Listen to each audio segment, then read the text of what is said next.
Hi friends, आजिकार गोटे fresh blog को आपण मानक बहुत बहुत स्वागत। एबे तो शीत दिन आसीगला आ शीत सीजन ले मार्केट रे नाली गाजर फ्रेश नाली गाजर भी मिल जाए थाए। ये देखंतु आज जेहेतु मु मार्केट जाइथिली आउ सेठू मु नाली गाजर भी नेकी आसी। तो आज मु भाबिली आपन सहित किछि गाजर नुआ रेसिपी शेयर करी। गाजर हलवा आउ गाजर केक आपण माने बहुत तो खाइथिबे, बट आज मु गोटे आपन सहित नुआ रेसिपी शेयर करी जोटा कि गाजर मालपुआ। सो लेट न करी आजिकार रेसिपीटी फटाफट आरंभ करी नबा। एठी मु प्रथमे गाजर गुड़ी को भल भाव में पानी रे धोई नेछि, कहीं ना गाजर रे बहुत बाली आउ कादो थाए। सेथिपाई मु प्रथमे गाजर को भल भाव में धोई नेली। एठी मु गोटे केजी गाजर नेछि, बट मु सबु गाजर यूज करिविनी, मात्र 3टी गाजर नेछि गाजर मालपुआ प्रस्तुत करिबा पई, जाकि पाखापाखि 300 ग्राम हबो। आउ मु से सब को प्रथमे पिलर साहाय्य मु भलसे पील करि नेबी। ए देखंतु गाजर मालपुआ पाई मते एठी गाजर प्यूरी प्रथमे प्रस्तुत करिबा पाई पड़िबो। सेथि पाई मु गाजर को एमती पतला पतला स्लाइस करी काटी नउची, कहीं ना गाजर बहुत क्रंची थाए। आउ या को ग्राइंडिंग कला बेले यार छोट छोट चंक्स रही जाय थाए, जाकि भल से पीसी होई न थाए। तो सेथि पाई मु गाजर को एमती देखंतु छोट छोट करी पीसेस रे काटी नउची। ये देखंतु सबु गाजर को एमती काटी नेली। आउ या को एबे मु गोटे ग्राइंडर जार रे दे नेबी। एठी गाजर को पीसीबा पाई मु गोटे कप क्षीर ऐड करि नेछि। आपण चाहिले या जगह रे पानी भी यूज करि पारंती, बट क्षीर यूज करिबा द्वारा हमर गाजर मालपुआ आउरी टेस्टी बनी थाए। आउ या सब को मु भल भाव रे मिक्स करी गोटे भल लम्स फ्री प्यूरी प्रस्तुत करि नेबी। ए देखंतु हमर एठी प्रस्तुत हो जाइछि गाजर प्यूरी। आउ या को मु गोटे बड़ बाउल रे ट्रांसफर करि नेबी। ये देखंतु मुझे गाजर गोटे फाइन आ स्मूथ पेस्ट प्रस्तुत करी। एथिरे मु गोटे कप फाइन सुजी ऐड करी। जदि आपण पाखरे मोटा सुजी अच्छी ताले ताकू ग्राइंडर रे आपण पीसी नियंतु। आ ये फाइन करी या को ऐड करी नियंतु। बेटर को बाइंडिंग करिया पई मु एठी आधा कप मैदा यूज करछि। आपण चाहिले या जगह रे आटा भी यूज करि पारंती। आउ मालपुआ को टिके टेस्टी करिया पई मु एठी 4 बड़ चम्मच मिल्क पाउडर ऐड करबा सहित गोटे छोट चम्मच चीनी भी ऐड करि नेछि।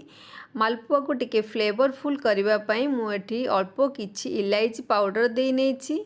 आउ गोटे पिंच कलर भी देछि। Colour totally optional. एथिरे मु आवश्यकता अनुसार क्षीर ऐड करि नेबी। आउ या को गोटे स्मूथ बेटर प्रस्तुत करि नेबी। आ बेटर को फॉर्मेट हबा पई 30 मिनिट जाए या को कवर करी गोटे साइड रे रखि नेबी। आउ या भितरे हमर मालपुआ प्रस्तुत करिबा पई मु सुगर सिरप रेडी करि नेबी। सुगर सिरप प्रस्तुत करिया पई मु एपटे गोटे स्टील करेई नै जाइछि। एथिरे मु 1.5 कप मेजर करी पानी दे देछि, जाकि पाखा पाखी 150 ml पानी हबो। आ सेही कप रे मेजर करी मु 1.5 कप चीनी एथिरे ऐड करि नेछि। सिरप को टिके फ्लेवरफुल करिबा पई मु एथिरे कुटी रखिथिबा 4 रु 5टी अळेइच को दे देछि। आउ किछि केसर दे देछि। केसर पूरा ऑप्शनल। आउ एठी मु सबु को भल भाव में मिक्स करी गोटे सुगर सिरप रेडी करि नेबी। सुगर सिरप को फुटिबार 7 रु 8 मिनिट हो गलानी। ये देखंतु मु सुगर सिरप को हाथ रे नै एमती टिके चेक कर लेली। देखंतु हाथ को स्टिकी स्टिकी लागुची, माने हमर सुगर सिरप एठी प्रस्तुत हो सारिची। ए स्टेज रे मु आउ को बेसी गाढ़ा करिविनी। आउ फ्लेम को बंद करी कवर करी गोटे साइड रे रखि नेबी। बेटर को रेस्ट करिवार 30 मिनिट हो जाइए। देखंतु बेटर भी आमर भल से फॉर्मेट हो सारी। आ बेटर भी ठीक हो जाइए। ए स्टेज रे जदि आपण मानकु लागे बेटर बहुत ठीक हो जाइए, आपण एथिरे टिके क्षीर भी ऐड करि पारंती, बट मु एथिरे क्षीर ऐड करू नाही। आ ए बेटर को मु एमिति 3 रु 4 मिनिट भल से एमिति भाव रे फेंटी नेबी, जा द्वारा कि मालपुआ प्रस्तुत करिबा बेले हमर मालपुआटी सॉफ्ट होई थाए आ फुल्ली भी थाए। आउ ये बेटर कंसिस्टेंसी एभली भाव में रहिबो। बेसी मोटा करिवेनी कि आउ या को बेसी पतला भी करिवेनी।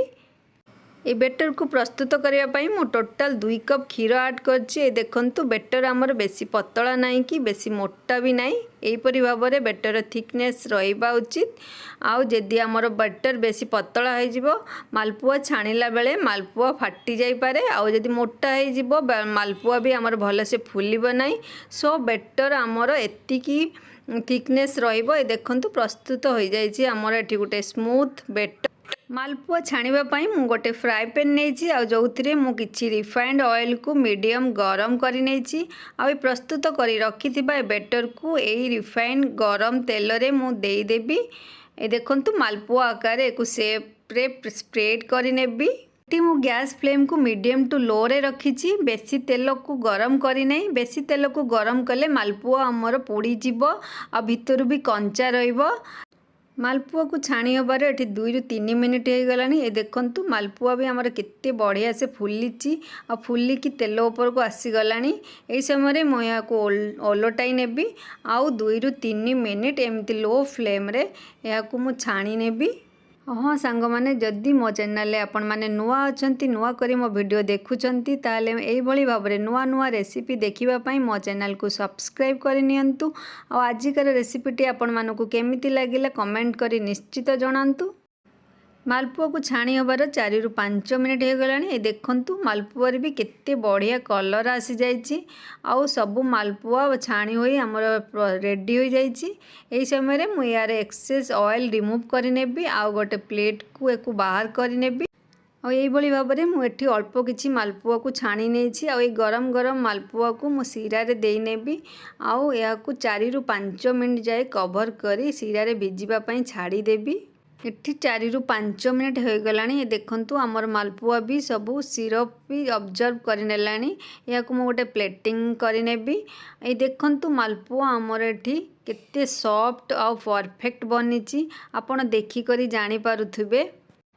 गाजर तो आपण बहुत प्रकार रेसिपी ट्राए करथिबे थरे मो ट्रिक रे एही भाव में गाजर रे मालपुआ प्रस्तुत करी देखंतु आ निजे खांतु समस्त को खुआंतु और कमेंट करी मते जणांतु। ये देखंतु गोटे मालपुआ को मुझे आपण मानू काटिकी देखौची केते भितरु सॉफ्ट और जालीदार होती आ देखिया भी केते बढ़िया लगुची आ टेस्ट भी यार बहुत बढ़िया होती। मु तो ये खाई मोर एंजॉय कली। आपण माने निश्चित घरे बनातु और समस्त को खुआंतु। पुणी देखा गोटे नुआ रेसिपी सहित। टिल देन बाय बाय जय जगन्नाथ।